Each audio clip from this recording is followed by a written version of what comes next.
Hello, this is Mark from Productive Computing and Productive Computing University. You are about to watch a selected JSON lesson from our free course called JSON Fundamentals for FileMaker Developers. Knowing how to create, parse, and manipulate JSON is essential in order to integrate FileMaker with the world of APIs, Claris Connect, artificial intelligence, and more. In this complete course, we'll cover everything you need to know about JSON from the perspective of a Claris FileMaker Pro developer. We're making this course available for free because we feel it's an important and essential building block for you to understand in order to advance your skills to the next level. And once you learn how to manipulate JSON formatted text, you are that much closer to accomplishing your first API integration in your own FileMaker apps. And like all our other courses at Productive Computing University, this course comes complete with downloadable FileMaker files for you to use and follow along with. These downloadable files are available directly in selected lessons inside the course. There's a link in the description to enroll in this free course called JSON Fundamentals for FileMaker Developers at productivecomputinguniversity.com. Okay, now let's dive into the lesson. In this lesson, I demonstrate 3 different ways you can create your own sample JSON data for this course, for your own learning, or even future use.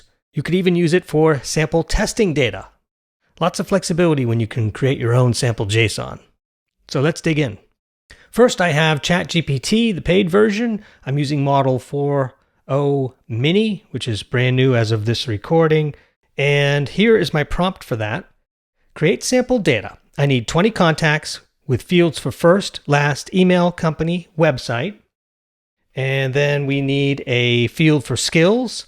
Choose between FileMaker, HTML, PHP, API integration, plugins, JavaScript, and AWS with a slight leaning towards FileMaker in your distribution. Make sure each entry has at least 3 skills. And then country. So I made this prompt kind of a little scrambled on purpose. First I list the field names here, then I interject a field name that actually has different values to choose from. This will create an array automatically. And then we close out with a country, and then I just say return as JSON. So you can be very conversational with these chatbots in order to make sample data in any way or style that you see fit. My only warning is that generally, if you're using the mini model or the models that don't provide a downloadable link, then you're going to be more limited in the number of records it'll create in a single batch. Also, if you have the paid account, you might have more flexibility there, depending on the model you want to use.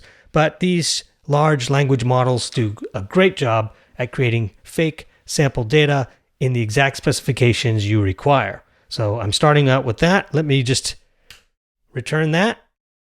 And now it will immediately create my 20 records with fake data that looks very realistic, including distribution. We have FileMaker and the different skills that a person might have in our array. And really, that's all it is. Now, it starts with an array, so there's no key for the array, but that's fine. A lot of times, JSON actually does come back as that. Not typically from an API, but depending on the situation, you might get just the array with no preceding key to identify it. So if I copy that now, I can put that in FileMaker. I could quickly create a new file. I'll call it sample data. Put it on the desktop. Create a new field called JSON. We'll make it a text field. We'll throw that field here in FileMaker. And then I'll paste it from the website. Then I can open up Data Viewer and start parsing it immediately, or I can build scripts to parse it. We'll get to basic parsing in the next lesson. So that's the first way to collect data, using one of the AI models to create a prompt that specifies exactly what you want, and then the results should come back as requested. My next sample is to use a website called Mockaroo. That's mockaroo.com. Once you go here, you can identify the fields name by name and put a lot more specification, including calculation management through this formula generator. And you also have options to add interesting data from this list of data types. So if you're interested in some sample data that gives, let's say, airport names or airport region codes or animal names or car models, car make and model, car VIN numbers, construction heavy equipment, you can see there's a wide variety of predefined sample data that looks more meaningful. So you can add these and use that in your sample data. For now, I'll just keep the default. And then another great thing about this is if you are looking for more than 50 or 100 records where the chatbots are going to start possibly complaining over the length of the response, this will allow you up to 1,000 records at no additional charge here. And you get various formats that you can export your sample data to. CSV, JSON, tab delimited, and so forth. So if you want 1,000 records like this, including the arrays, just tell it to export. I can preview it here. There's the preview. Or I can generate the data from the preview right here. It will ask me to download it. I'll put it on my desktop. It's called mockdata.json. Hide this window, double click, and now I have 1,000 records JSON formatted in the exact specifications that I requested, including field name and meaningful sample data for you to work with. So that's my second bit of advice. By the way, the program that opened up to look at that is called Sublime Text. This is a text editor. And what's nice about this is if you do have formatted JSON, you can collapse and expand the JSON as you might have seen in a previous lesson here in this course.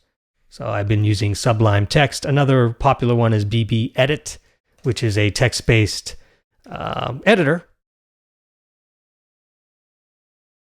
And you can find that here, BB Edit. Also free, works on either platform. These are all strong programs. It really depends on what you prefer as a developer, and you might want to experiment with both and see which one you like better. There are others as well. So that's Mockaroo. In addition to building some basic data, you can create your own data sets. So if you had some data sets that you wanted to provide something meaningful that represents possible items in your company or organization, you can use your own data sets to create the sample data, which makes it a lot more powerful. And then there's other optional items as well. So Mockaroo has a lot of flexibility, perfect for creating fake data. Okay, the third example is to use a fully built out FileMaker system. I'll use the core for an example, and you can get this from our free course here at Productive Computing University if you want to download the core directly. And I'll go to the sales option here, and I have created 100 sample records of sales data associated with an actual contact. Each one of these so-called invoices or estimates have a related line item, and there might be other relationships happening as well in here. But if you were to create your own script, and the script step I'm referring to is execute FileMaker Data API, if you were to run that, not unlike what we learned in the creation of JSON, I'm running a complete query for everything on the layout sales form and having that returned as a JSON string, and then I'm simply formatting it as step 2. So in 2 very easy to use script steps, I execute that now, and inside my data viewer, I will have the JSON from the core. I can't think of an easier way to capture JSON data from an existing system, especially if that system is very robust in nature. And as I mentioned in the lesson that we talked about this in more detail, it will pick everything on the layout. And if you needed to do a find or a sort ahead of time, you can do that on your request. In this case, I just requested everything, all records on this entire layout, and that's what I'm getting. But it's perfect data to work with, especially if you're looking for something really advanced to challenge your skills as you become more proficient in parsing JSON. Okay, now that we've learned 3 interesting and different ways to collect JSON or conjure up JSON, now on the next lesson, we'll talk about parsing it. Thanks for joining us on this lesson. To enroll in the free complete course, click on the link in the description or visit productivecomputinguniversity.com, where you'll find both free and paid courses on today's most important topics related to the Claris FileMaker platform.